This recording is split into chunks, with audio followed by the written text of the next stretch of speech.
What's up, everybody? It's your boy Stevie the Black, STEVEE the Black. I'm back, and I'm here to give you my Summerslam 1998 review, the next pay per view in my Austin era review. So I know typically I get these out Monday, right? But work, man, has been exhausting. So every time I hit this bed, man, to just lay down for a quick sec, I'm out like a light. Sorry. There we go. I'm out like a light. So, my bad, my mistake. But you're here now, and I'm here to talk about 1997, the SummerSlam 98. Now, for those of you who are subscribed to Brian Zane from Wrestling with Regret, you probably know, oh, hey, he just uploaded this video too. It's a total coincidence, man. That's just part of his classic pay-per-view review. I've already came up with all my notes and everything. So this has nothing to do with his opinion and his thoughts. Although me and him do share very similar thoughts. So, and we go about reviewing our pay-per-views very, very differently. So without wasting any more time, let's get straight into the video. So SummerSlam 98 starts off with D'Lo Brown versus Val Venis for the European Championship.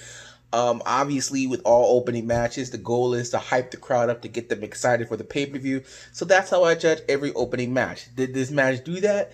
It started off pretty slow, but it eventually started kicking. It started kicking it up a notch, and it started getting way better as the match went on. Matter of fact, it got so good to the point where the crowd was actually chanting for D'Lo. They was like, D'Lo, D'Lo, D'Lo. It was a great night. It was a great match. If I had to pick a bright spot or a memorable spot, I would have to say it would be the ending of the match, where we all know at this point, D'Lo is wearing a protective, vest. He says for his pectoral muscles, right? Because they haven't finished healing or whatever, right? And so Val Venis takes off his vest and he puts it on himself, and the ref's like, no, you can't do it. But the he's shoving the ref out the way. He tries to go up to the top rope to hit his big splash move, right? But the referee again stopping him until the point where he accidentally pushes him and he lands and hits the turnbuckle for a little low blow. So everyone's like, oh, snap. So obviously Val, understandably, is upset. The crowd's upset at this, and he pushes the ref down. And again tries to go on with the match, but the ref ends up disqualifying him. I don't know what the ref mad about. He the one that cost Val Venis the match. Val Venis didn't cost himself the match. So anyway, D'Lo retains the European Championship by disqualification. After the match, Val Venis actually does his big splash move on the referee, who rightfully deserved it.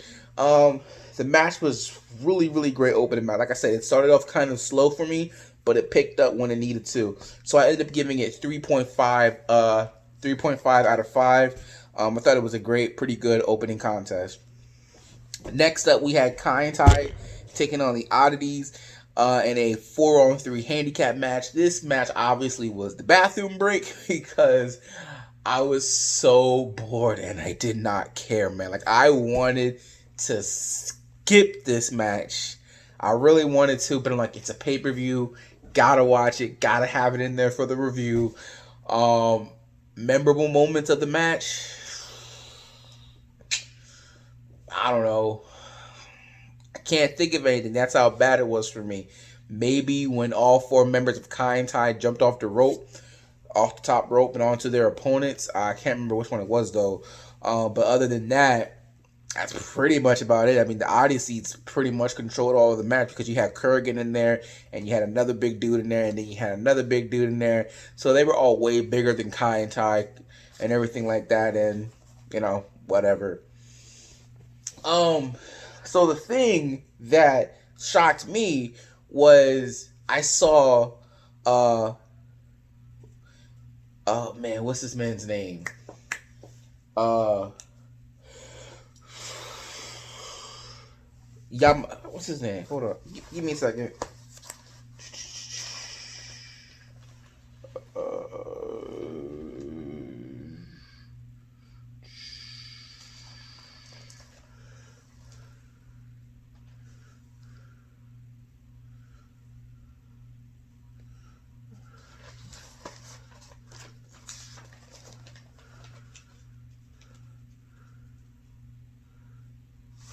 There we go. Yeah, Taka Michinoku.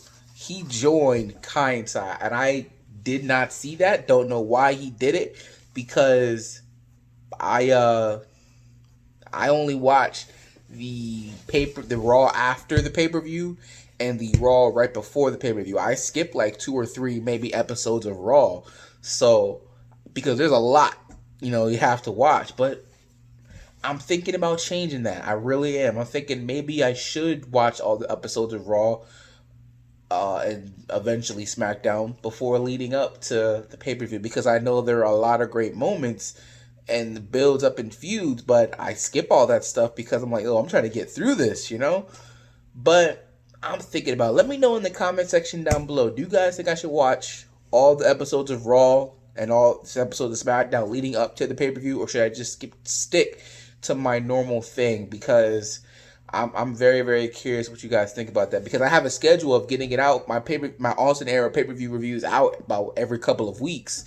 So like, there's not one coming out this week, this Monday, but there should be one coming out the following Monday for breakdown. So, but let me know what you guys think in the comment section down below. Let me know what you think. Next up, we had Double J taking on Xpock in a hair versus hair match. Obviously, these ties been going on. Not much to explain. Earlier the night in Sunday Night Heat, Double J actually shaved the Fink's hair, Howard Finkel's hair. So he comes out with Xpock. He's all with him because he wants to see Double J get his hair cut and embarrassed and everything like that. I'm trying to think. Memorable moments for me for the match have to be near the end when the Fink he gets up on the ropes to distract the ref and complain. Double J comes and he knocks him off, only to then allow X-Pac to get the guitar and hit him in the head with it, so that way he can get the 1-2-3 on him and win the match. I gave the match a 3 out of 5. I thought it was very entertaining, way better than the previous match that we had before this. But yeah, so they ended up cutting his hair. So Southern Justice, they were trying to prevent Double J from getting his hair cut, but then that's when the New Age Outlaws came out, scared them off.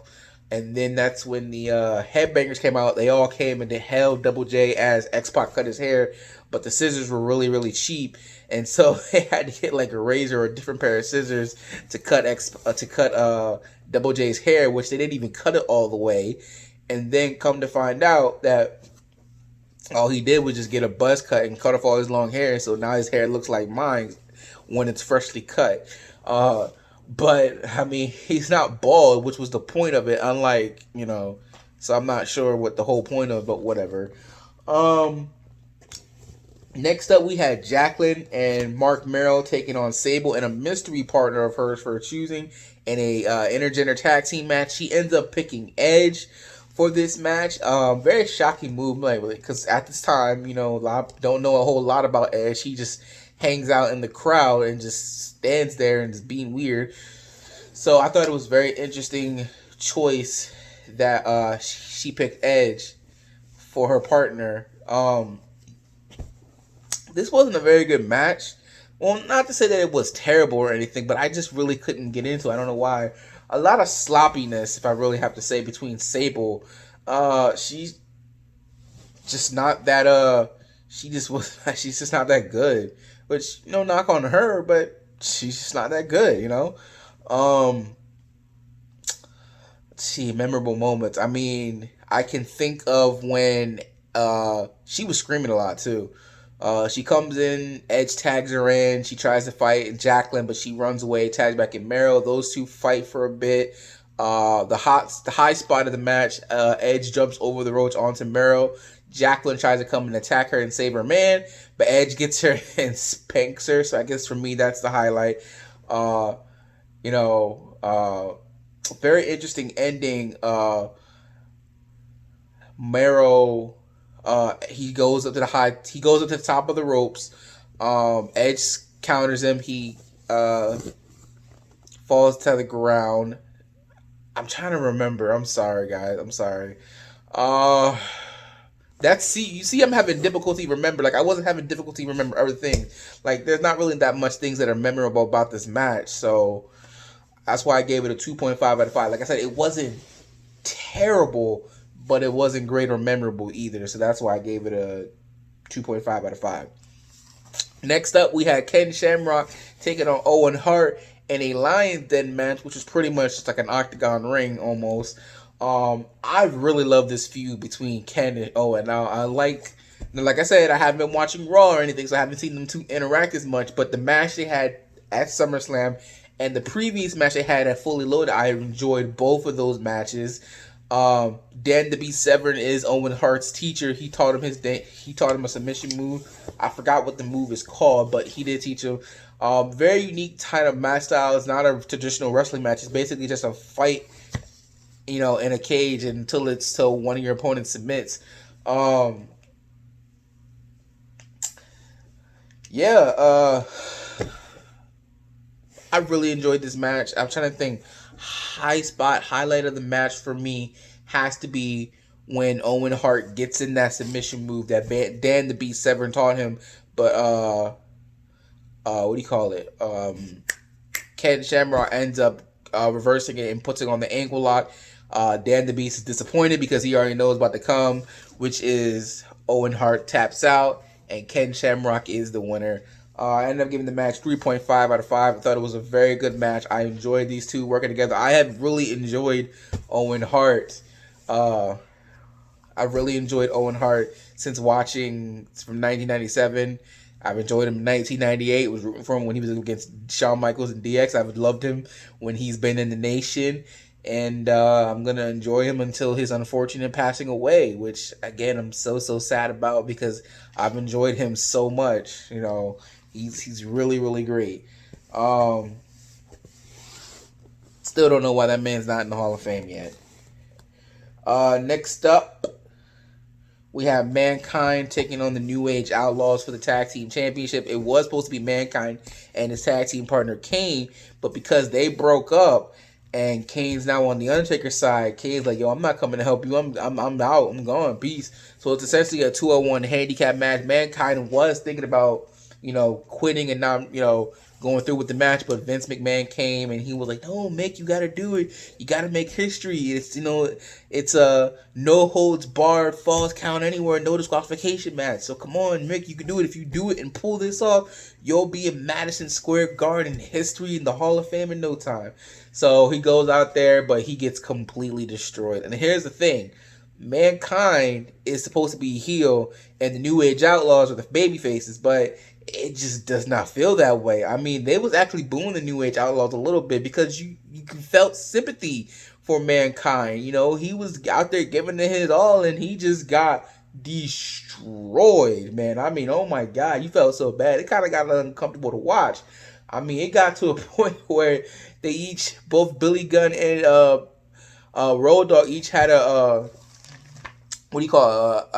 tray and smacked it against Mankind's head, and the match eventually ends when they do a power driver onto the tag title belt. Pin 1, 2, 3. The New Age Outlaws are your new tag team champions. Then after the match, they put Mankind in the dumpster, close the lid, but it turns out Kane was in the lid. He has Mankind's sledgehammer and he, bam, hits him with it. And then he takes off with Mankind while in the dumpster. I ended up giving the match 2.5 out of 5. Like I said, it's really not much of a match. It was pretty much Mankind pretty much got jumped, and the point was to feel sympathy for him, and I definitely felt it. So, next up, in my opinion, the best match of the night. The Rock taking on Triple H in a ladder match for the Intercontinental Championship. Everything's been building up to this since the Nation and DX first started feuding together. What's there not to say about this match? I mean, this match was incredible. It was back and forth. It was hard hitting. It was explosive. It was a fun match. So many highlight moments in the match. I mean, Mark Henry would get involved. China gets involved. I mean, so many great moments. I mean, I don't know what to bring up. I mean, I guess we can talk about the ending of the match, which happens when the Mark Henry ends up throwing powder in Triple H's face, and he can't see, but he ends up somehow still climbing the ladder. The Rock is up there. He tries to grab the belt, but he can't. Then The Rock comes up there and he's fighting him, and it looks like he's gonna win, knock Triple H off. But then China comes with a low blow, and my only critique of the match is, why didn't Mark Henry come up and help stop Triple H? Like, he just stood there and watched as that happened. It was weird. So The Rock gets low blowed. He's down for the count. And then Triple H grabs the Intercontinental Championship belt and he's the new champ. So, I mean, there you go. Congrats, Triple H. I ended up giving the match 4 out of 5. It was a great match. Again, I thought it was the best match of the night. There's no words that I can put to describe this match. Like, you have to go watch this match. Like, it's really, really good. I recommend it so much. And then last but not least, we have the main event. Stone Cold Steve Austin versus The Undertaker for the WWF title.